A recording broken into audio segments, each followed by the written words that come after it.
Welcome to Wonderland. We're in the northeast of England, and one Charles Dodgson, a distant ancestor of mine, was the son of the rector of the local parish, Croft-on-Tees, better known to you perhaps as the author Lewis Carroll. Well, we're in our very own Wonderland at the former World War II airfield here, where once upon a time Whitley, Halifax and Lancaster bombers flew out, mainly in Canadian hands. Well, we're not in Canadian hands, we're mainly in English hands, with a little bit of intrusion from certain Scotsmen, Japanese, Australians, and a singularly impressive, very, very tall lead Frenchman who's appeared on the second row of the grid and is very keen to lead the way out here on the warm-up lap. Loris Baz, who has been riding an underpowered Yamaha, lying 5th or 6th in the European 1000cc Championship Series, very keen to, well, actually, he's sat up and he's holding his hand up and he's letting people go past him. Number 65, Loris Baz. I don't know whether he has a problem or whether he's just taking his time. No, I think that was, Jack, was the fact that he wanted to get a good run at the first corner from the grid to see where he's going to be off that start, and then he doesn't want to be in front after that because he don't want his tyres getting cold having arrived at the grid first. It's very impressive thinking for a 17-year-old, James. Yep. Yuichi Kianari and Tommy Hill are tied on 525 points apiece, 1 point ahead of Josh Brooks in the revised top 6 table. Michael Rutter just 15 points astern on 510, ahead of Michael Laverty on 509, and Laverty's teammate Alistair Seeley on 505. John Laverty is on 147 for the build-based Kawasaki team, ahead of Stuart Easton and James Ellison on the Swan Hondas, who really have something to prove here in very much their local track.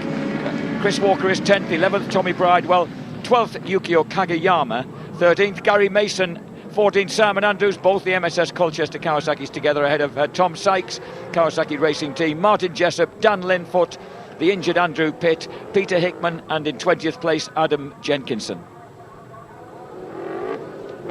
And the starting grid looks rather like this. The Works Crescent Suzuki, pretty much quickest all weekend on pole with Tommy Hill, ahead of Michael Laverty, consistently fast all weekend, Michael Rutter and James Ellison.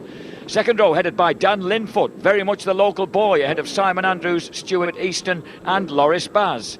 Row 3, Peter Hickman, surprise in Super Pole 3, Yuichi Kianari, Alistair Seeley and Tommy Bridewell's Key Garage Honda. Row 4, Josh Brooks, what will he do from there? Gary Mason, John Laverty and Chris Walker.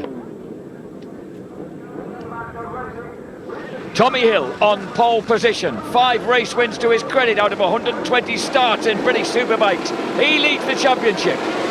He needs the start on the Works Crescent Suzuki, and he gets it. Launches right across, almost colliding with Michael Laverty as James Ellison comes up the inside, but Laverty gets there first. Yeah. Laverty, number 7, and runs deep into the chicane. Oh, big crash, one of the Kawasaki's touched and gone down. No, it hadn't to Suzuki, I think that. So a collision there, right towards the back of the pack as they filtered their way through.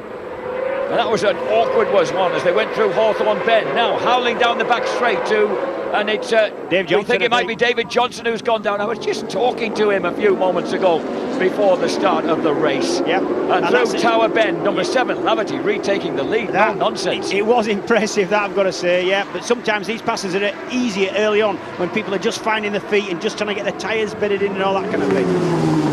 The safety car's out as we go into Sunny 1, the 75-mile-an-hour right-hander.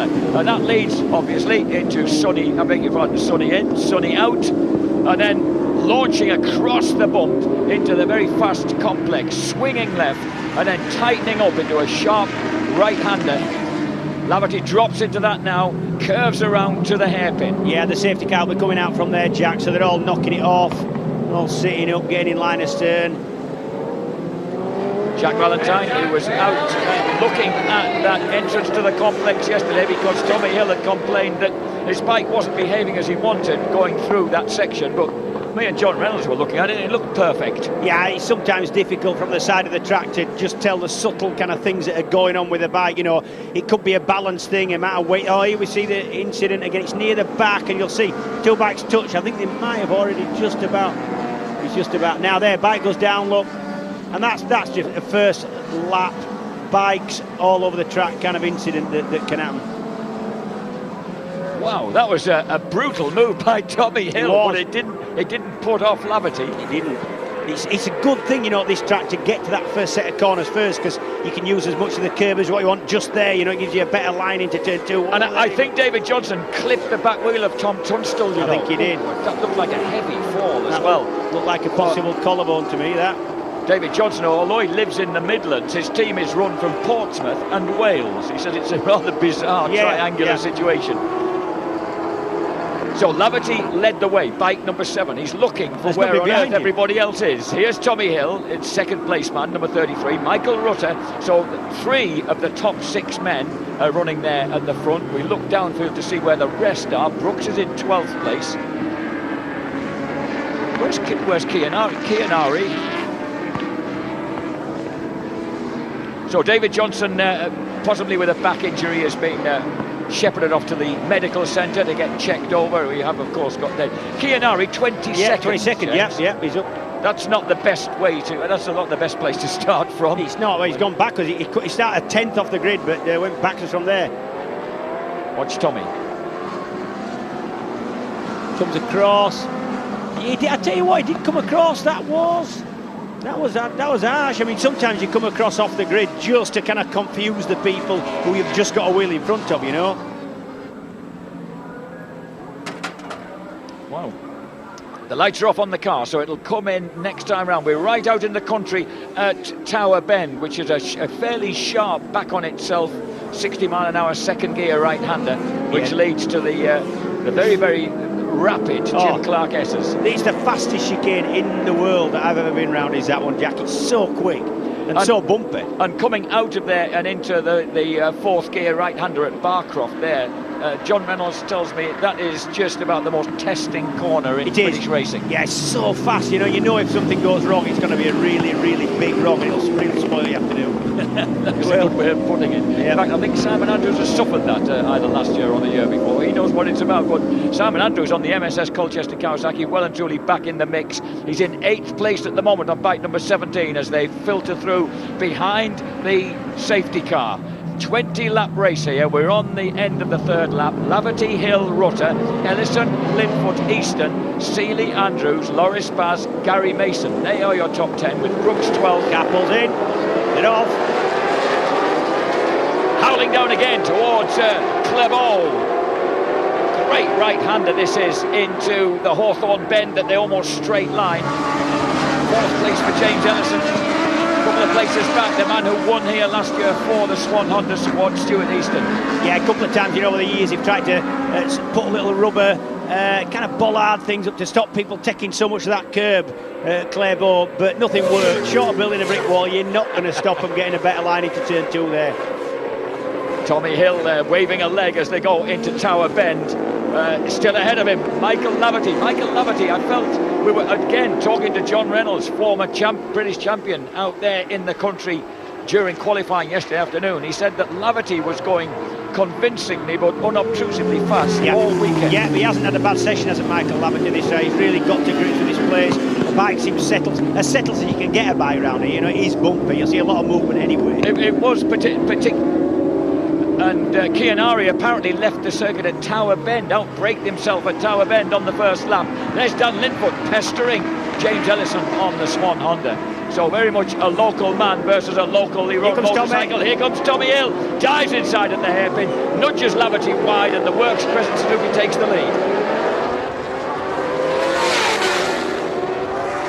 Howling down the straight up to the excess of 160 miles per hour before breaking into the right-hander at Clervaux.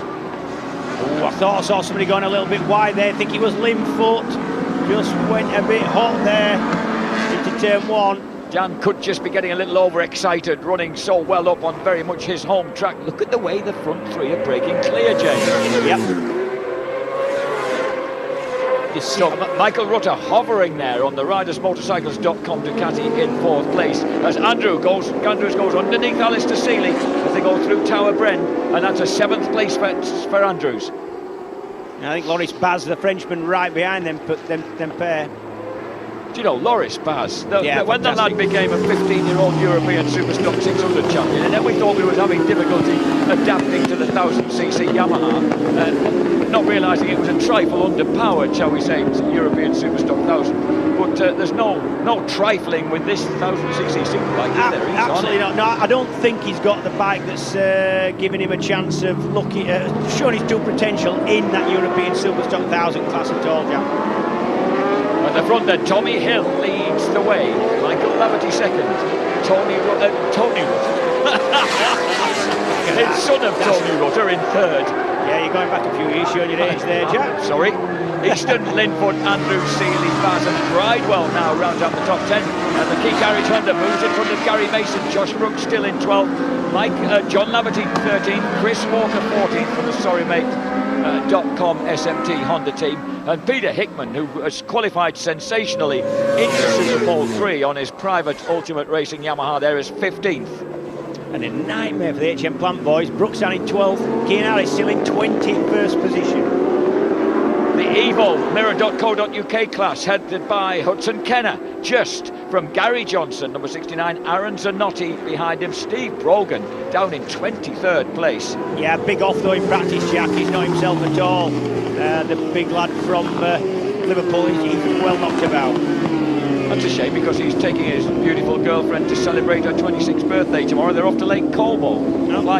Typical of Brogan. He's flying from Gatwick. He doesn't do things the easy way. No, he's got like 10 quid flight from Gatwick on a cheap airline, and he's going to stop with his mate Leon Haslam for free. So it's going to be a cheap holiday, I think that is. But there is Brogan, number 19, just ahead of the number 35 split lap Aprilia of Chris Burns. Tom Tunstall right in that mix as well. Tunstall was quite lucky to get away with that collision with Johnson, because the flying bike clipped his left elbow as well when Johnson went down. Yeah, once you get a 170 kilogram Superbike flying through the air in the first couple of turns of a race, anything can happen.